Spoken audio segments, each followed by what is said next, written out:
행복하고 은혜로운 안식일에 이 성전을 찾으신 모든 분들에게 하나님의 넘치는 축복을 빕니다. 특별히 모든 성도님들의 마음마다 하나님의 임재가 있게 되기를 간절히 바랍니다. 이 예배에 우리 아버지 되시는 하나님을 간절하게 느끼고 돌아가는 것이 이 예배의 첫 번째 목적이 되어야 할 것 같습니다. 저희가 그렇게 아버지를 느껴보려고, 어머니를 느껴보려고 가슴에 비수를 다 꽂았습니다. 지금 다들 가슴에서 피가 나고 계시네요. 철철철.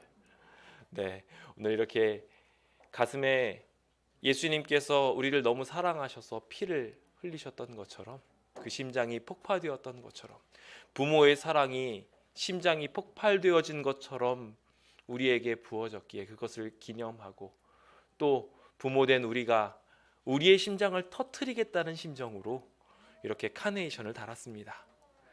이 카네이션을 단 귀한 의미를 오늘 하나님께 돌리며 하나님의 뜻대로 귀하신 그 계획대로 우리가 걸어 나아갈 수 있도록 하나님께서 섭리해 주시게 되시길 예수님의 이름으로 축원드립니다. 어버이날인데 교회에 가시나요? 라는 질문 혹시 받으셨나요? 부모님을 만나야지 왜 거기를 가십니까? 라는 이야기들도 어쩌면 들으셨을지도 모르겠습니다. 자녀들은 안 오세요? 어버이날이신데요? 이런 이야기들도 어쩌면은 우리 마음에 상처로 와닿으셨을 수 있겠다는 생각도 듭니다. 그런데 걱정하지 마십시오. 오늘 이 어버이날은 우리 모두가 자녀된 존재로서 하나님 안에 큰 가족임을 확인하는 날입니다. 그러니까 다른 사람들은 집합 제한 때문에 겨우 4사람 모이고 있을 때 저희는 여기에서 하나님께 영광 돌리며 큰 가족으로 함께 할 수 있게 되었습니다. 얼마나 사람 냄새나고 좋습니까? 오늘 각박한 세상에서 벗어나 하나님 그늘 가운데 거하며 그 축복 안에 슬기롭게 어버이날을 보내게 되시길 예수님의 이름으로 축원드립니다. 저는 오늘 슬기로운 어버이날 기념법이라는 제목을 가지고 우리가 어버이날을 어떻게 하면 잘 보낼 수 있는가에 대하여 함께 은혜 나눠보고자 합니다. 먼저 출애굽기 20장 12절에 있는 말씀을 주제 성구로 함께 읽어보기 원합니다. 함께 목소리를 합하여 읽어볼까요? 시작. 내 부모를 공경하라. 그리하면 내 하나님 여호와가 내게 준 땅에서 내 생명이 길리라. 하나님께서는 저희에게 부모를 공경하라고 말씀하셨습니다. 하지만 안타깝게도 저희의 삶은 요즘 더 부모를 공경하기는커녕 공격하면서 살아가는 경우가 참 많죠. 이렇게 부모에게 상처 주면서 대못을 크게 받고 있는 저희들의 모습이 하도 안타까웠는지 1년 중에 하루만큼이라도 좀 부모한테 효도 좀 해라 라는 마음으로 모이는 날이 있습니다. 언제입니까? 바로 5월 가정의 달, 그리고 바로 오늘 8일 어버이날이 이 날이 아닌가 생각해 보게 됩니다. 주님께서 명령하시기도 하였고 인간의 기본적인 의무사항이기도 한 이 부모를 공경하는 일은 오늘 우리가 반드시 해야 할 사명 중에 사명이라고 할 수 있습니다. 특히 신앙인이라면 더더욱 말이죠. 잠언 23장 25절은 다음과 같이 말합니다. 내 부모를 즐겁게 하며 너를 낳은 어미를 기쁘게 하라고 말입니다. 이 성경절 꼭 기억하십시오. 내 부모를 즐겁게 하라고 했습니다. 지금부터 가셔서 집에서 코미디언이 되셔야 합니다. 부모님한테 미소가 가득 채워질 수 있도록 재롱 좀 떨어야 합니다. 여기 계시는 분들 중에서 몇몇 분들은 부모가 없어요 하면서 표정을 짓고 계신 분들이 있습니다. 그런 분들을 위해서도 동일하게 우리가 재롱을 떨어야 합니다. 누구한테요? 하나님께요. 오늘 저희가 하나님께 기쁨의 미소가 가득 채워줄 수 있도록 오늘 우리의 마음을 하나님께 드리고 하나님과 함께 버성이며 즐겁게 기쁘게 우리 모두 하나 되는 그런 귀한 날 되었으면 좋겠습니다. 어버이날은 어떤 날이라고 할 수 있을까요? 저는 이 날이 사랑에 보답하는 날이고 사랑을 기념하는 날이며 사랑을 닮아가는 날이라고 말씀드리고 싶습니다. 오늘 이 귀한 날에 오신 여러분들 진짜 정말 잘 오셨습니다. 제대로 어버이날을 보낼 수 있는 준비가 되신 겁니다. 그 어버이날을 어떻게 보내면 좋은지 오늘 함께 말씀을 통하여 은혜 나누기 원하는데요. 함께 잘 집중하시고 우리의 마음을 온전하게 세우게 되시길 간절히 바랍니다. 최근 뭐가 더 잘 나가는 것처럼 보이십니까? 오른쪽에 있는 카네이션인가요? 요즘에는 돈인가요? 사실 잘 팔리는 건 카네이션인 것 같은데 더 좋아하는 거는 카네이션이 아니라 돈이 됐습니다. 어느 순간부터는 꽃다발에 조금씩 돈이 꼽히기 시작하더니 어느 순간에는 아예 돈다발을 드립니다. 카네이션은 사라지고 이제는 돈이 더 좋다는 거예요. 받는 사람도 그걸 받고 더 좋아합니다. 부모가 되기보다 돈을 얻는 것이 더 좋은 시대가 현재의 모습이 되어버리고 말았습니다. 어버이날인데도 그 어버이날의 사랑을 보답하고 기념하고 닮아가는 그러한 진짜 해야 되는 놔버리고 돈이 최고다. 귀찮게 왜 만나냐. 나도 부모인데 나도 부모로서의 역할을 누리고 싶다라고 말하면서 남들에게 나누고 사랑 나누기를 전달하시는 하나님의 사랑과는 다른 삶을 살게 되는 저희들의 모습을 보게 됩니다. 이렇게 변질된 어버이날을 어떻게 하면 되돌이킬 수 있을까라는 생각 속에 저는 먼저 이 일을 회복하기 위하여 원형인 하나님의 말씀을 펼쳐야 된다고 생각하게 되었습니다. 오늘의 본문은 분명하게 이와 같이 말합니다. 부모를 공경하라고 말입니다. 그러면 내 하나님 여호와가 내게 준 땅에서 내 생명이 길게 될 것이라고 하나님께서는 복을 허락하여 주셨죠. 이 5번째 계명은 10계명 중에 굉장히 중요한 계명입니다.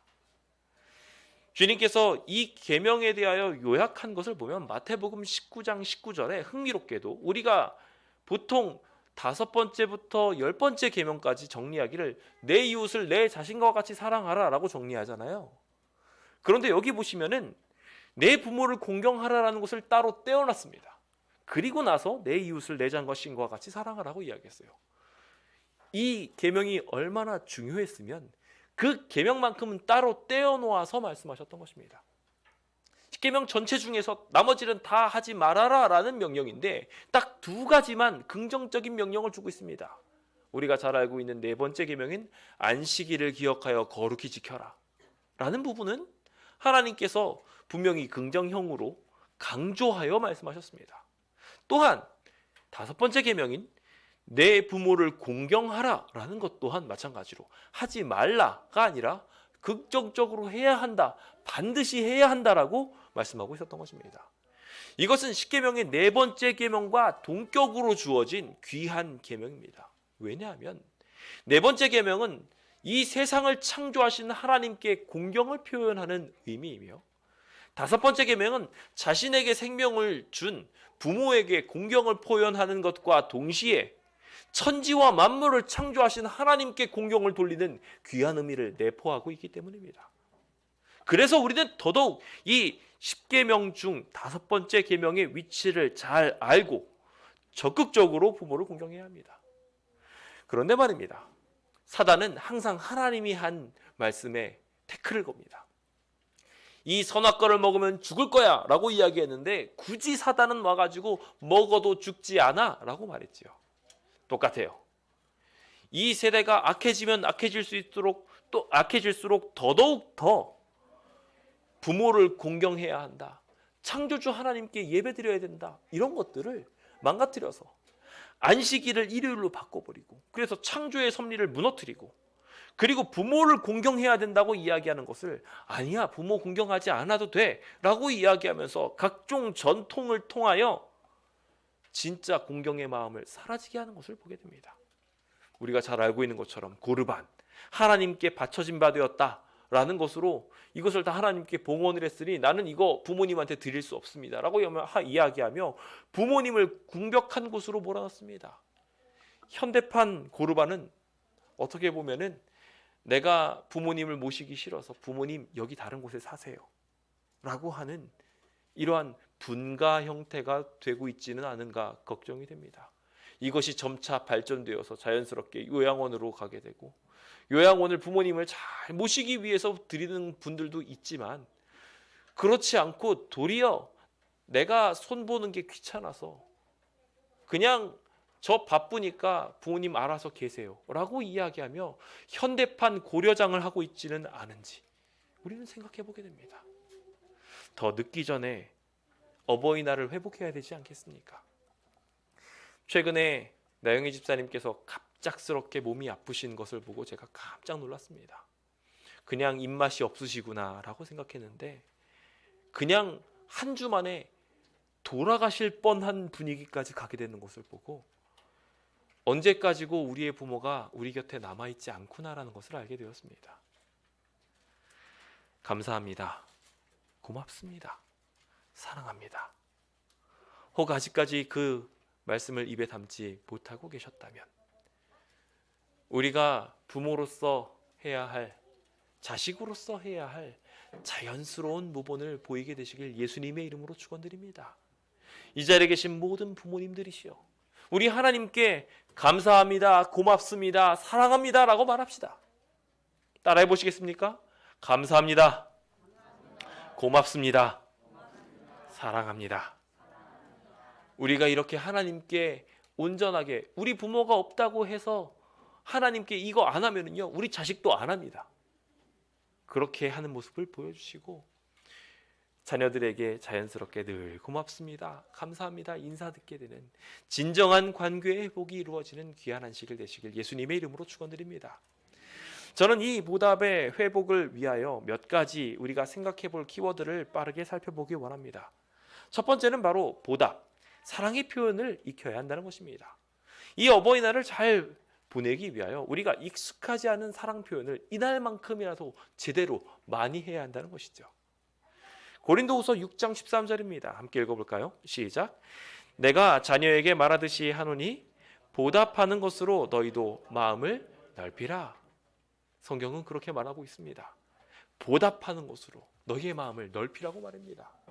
그렇게 사랑합니다라고 말함으로 우리의 마음이 하나님의 사랑에 이를 수 있도록 주님이 오늘 축복하고 계십니다. 디모데전서 5장 4절은 자녀나 손자가 있거든 그들로 다른 거 배우기 전에 먼저, 생기에 뛰어들기 전에 먼저 효를 행해서 부모에게 보답하기를 먼저 배우게 해라.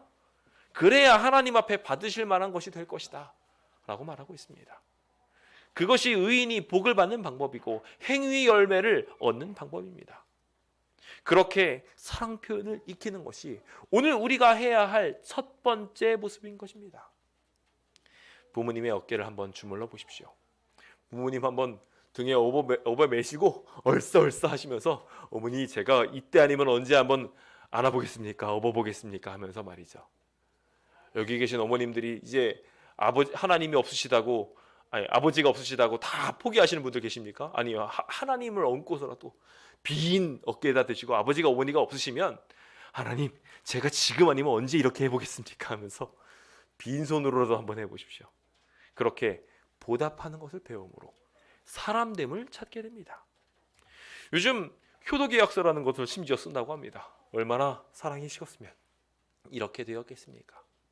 이 하나님께서 주신 귀한 날에 주 안에 부모를 더욱 사랑하고 순종하기로 결심하여서 이 효도 계약서를 그냥 글로 쓰지 마시고 마음판에 새기시고 하나님께 서약하심으로 삶의 진정으로 드러내게 되시길 간절히 바랍니다. 이것이 우리가 부모님에게 보여야 될 모습이며 앞으로 부모된 사람으로서 가져야 될 자세라 생각됩니다.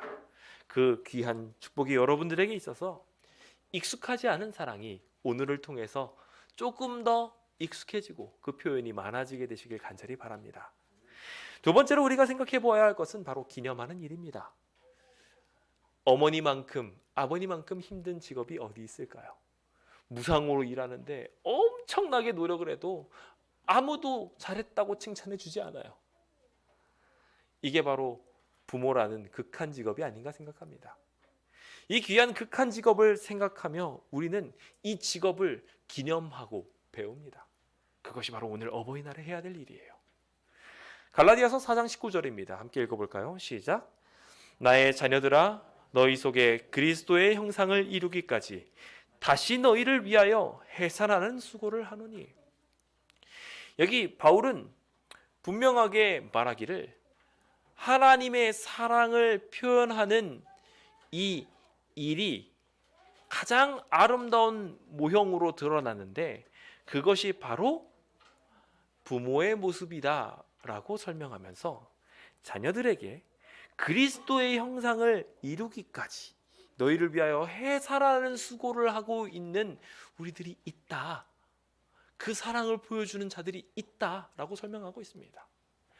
고린도후서 12장 14절에도 이와 같은 이야기를 하면서 내가 너희에게 세 번째 가기를 준비했지만 세 번째 너희를 만나기 위하여 이 일들을 수행하고 있지만 문제 많고 탈 많은 이 고린도 교회에게 내가 폐를 끼치고 싶은 생각 전혀 없다. 내가 구하는 것은 내가 갈 때 막 돈 받고 그러는 거 아니고 오직 나는 너희만 있으면 된다 라고 이야기하며 이 사랑의 표현을 어떤 사랑의 표현이라고 말했냐면 어린아이와 부모의 관계의 사랑이라고 표현했습니다. 그러면서 그 예로 어린아이가 부모를 위하여 재물을 저축하는 것이 아니라 부모가 어린아이를 위하여 한다 라고 분명하게 기록하고 있습니다. 그렇죠. 옛날 어머니와 아버지들이 자신이 못 먹고 배고프고 줄이더라도 자식에게 하나 더 주겠다고 그것을 떠가지고 먹이는 것이 부모의 사랑이었습니다. 기왕이면 조금 더 좋은 거, 우리 자녀들을 위하여 내가 할 수 있는 거 포기하는 것이 부모의 당연한 모습이고 그것이 부모의 미덕이 아닌가라는 생각을 해보게 되죠. 오늘 그 귀한 부모의 사랑을 우리가 좀 많이 배웠으면 좋겠습니다. 옛날에는 이 부모의 사랑이 더 지극하고 극진했던 것 같은데 현대판 부모님들은 조금 달라져 가고 있어요. 말세가 되어서 그런 건지 사랑이 식어질 거란 예언이 그대로 이루어지고 있죠. 그래서 부모님의 마음에 남을 위하여 희생하겠다고 우리 아이를 위해서 내가 모든 걸 포기하겠다고 하지 않고 내가 이렇게 한창 예쁠 때인데 멋지게 그리고 내가 이렇게 한창 재밌게 놀 수 있는 때인데 내 즐거움을 누리겠다고 아빠 엄마가 다 밖에 나가버립니다. 그리고 애들은 어디로 보내요? 학교에다 다 맡겨버리죠. 오늘 우리가 이 어버이날을 맞이하여 내가 하고 싶은 일, 내가 해야 하는 일에 집중하기보다 부모의 사랑을 배우는 일에 집중해야 함을 우리 마음속 깊이 아로새기게 되길 소망합니다. 부디 그 일이 이루어져서 아버지가 자기 자녀에게 권면하듯 늘 살아가고 위로하고 경계하고 또 권면하고 사랑하며 그렇게 사랑의 마음을 표현하게 되는 그것을 배우게 되는 귀한 주의 백성 되셨으면 좋겠습니다. 성경은 감독과 집사의 직분을 이야기하며 이것이 교인의 기본적인 형태임을 이야기하며 집을 잘 다스려야 되고 자녀들로 공손함으로 복종하게 하는 자가 아니면 감독도 집사도 될 수 없다고 말하고 있습니다.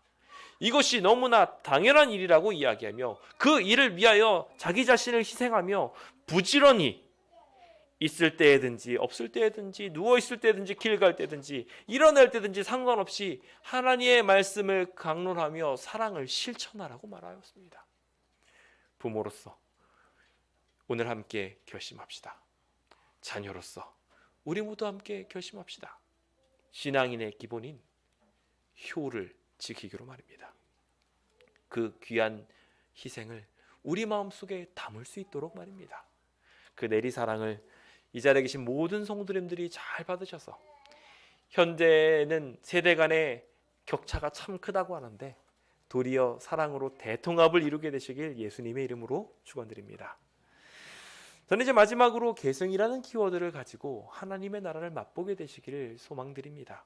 로마서 8장 15절에 있는 말씀입니다. 함께 읽어볼까요? 시작. 너희는 다시 무서워하는 종의 영을 받지 아니하고 양자의 영을 받았으므로 우리가 아빠 아버지라고 부르짖느니라. 여기 하나님께서는 우리의 관계를 하나님과의 관계를 분명하게 정립하시면서 이제는 너희가 종의 영이 아니다. 양자의 영, 아들의 영이다. 딸의 영이다. 너는 내 아들이고 내 딸이다. 라고 분명하게 말하셨습니다. 오늘 이 어버이날은 그 하나님과의 관계를 수복하는 귀한 날이 되어야 합니다. 레위기 19장 3절을 보시면은요, 각 사람은 부모를 경외하고 안식일을 지켜라 라고 이야기하며 나는 내 하나님 여호와다 라고 이야기하며 안식일과 부모 경외를 동격으로 두었습니다. 그러면서 흥미로운 창세기 2장 24절에 있는 말씀을 떠올리게 하는데요. 여기 보시면 참 흥미로운 이야기가 있습니다. 아담은 아버지와 어머니의 사랑으로 태어났습니까? 아니잖아요. 하나님께서 창조하셨잖아요. 그런데 그 아담이 창조되어져서 하와와 만나서 결혼을 하는 한 몸을 이루는 모습을 보면서 주님께서는 흥미로운 단어를 사용하십니다. 그러므로 남자가 부모를 떠나라고 말입니다. 여기서의 부모는 누구시겠습니까? 너무나 명확하게 우리 하나님이십니다. 우리 아버지이신 하나님을 발견하는 것이 이 어버이날의 핵심이 되어야 합니다. 나는 이제 부모님을 여였으니 나는 다 받겠다라는 욕심의 자세로 바뀌지 않기 위해서, 이기적인 존재로 탈바꿈하지 않기 위해서 우리는 우리 하나님 아버지를 위하여 매 순간 어느 때라도 잊어버리지 말고 공경을 표현하고 주님께 효를 다해야 하는 것입니다. 어리석고 지혜 없는 자들아, 여호와께 이같이 보답하느냐? 그는 내 아버지시요 너를 지으신 이가 아니시냐? 하나님께서 우리를 창조하셨는데 우리는 우리 스스로가 잘 먹고 잘 살았습니다. 아버지 어머니 없어도 내가 이렇게 잘 크지 않았습니까? 아버지 필요 없어요. 하나님께서 손 내미실 때 천지창조의 그 거룩한 손을 거절해버리는 그런 망측한 신앙을 우리가 하고 있지는 않은지 다시 한번 생각해 보게 됩니다. 내게 주신 모든 은혜를 주님께 어떻게 보답하면 좋을까 생각하며 주님의 뜻대로 걸어 나아가시는 주의 백성 되시길 예수님의 이름으로 축원드립니다. 그리고 또한 분명하게 깨달으시길 최고의 효도는 하나님이든 어머님이든 최고의 효도는 함께 있는 것이다 라는 것을 꼭 기억하시고 이 어버이날 그 귀한 기적을 이루게 되시길 예수님의 이름으로 축원드립니다.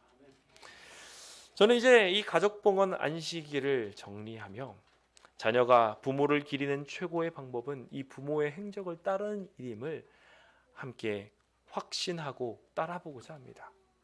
자녀에게 보내는 기별 17페이지는 분명하게 그 일을 이야기하며 어린 시절에 받아야 될 교육들 반드시 해야 하고 우리 모든 부모들이 이곳을 하늘의 가정으로 만들어야 된다고 말하며 투정하는 말 하지 말고 친절과 인내하는 말로 살게 하며 다른 사람에게 동정심을 가져 하나님의 사업에 열정적으로 동참할 수 있도록 해야 한다고 권면하고 있습니다. 오늘 주님께서 저희에게 주신 귀한 말씀 메시지처럼 어버이날을 사랑을 익히는 날로, 극한 직업을 배우는 날로, 하나님의 나라를 맛보는 날로 함께 보내시면서 주님께서 주시는 모든 일을 착한 일로 드러내는 귀한 주의 백성 되시길 간절히 바라면서 오늘 모든 말씀의 시간을 마치도록 하겠습니다. 감사합니다.